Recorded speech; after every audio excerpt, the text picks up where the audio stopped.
Nëse unë jap sadaka para tjerëve me pasurinë time, a është kjo në rregull?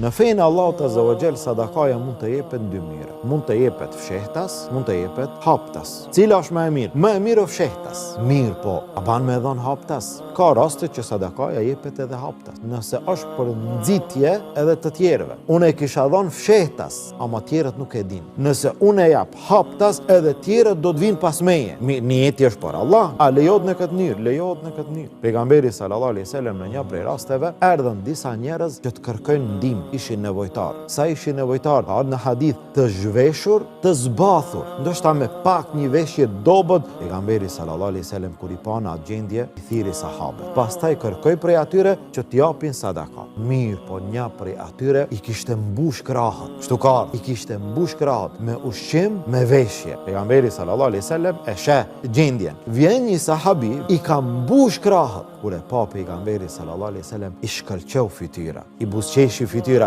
Elhamdulillah që ka dikush që do t'ju ndihmon. Kur e pa sahabët tjerë, u ngritën edhe ata, morën pasuri që t'ju japin atyre. Do me thonë, kjo ishte si nxitje e atij njeriu për gjithë ata tjerët. Pejgamberi sallallahu alaihi wasallam tha, kush e fillon e nis në Islam një punë të mirë, e ka shpërblimin e krejt atyre që do ta vazhdojnë atë pa ju mangësuar atyre fare.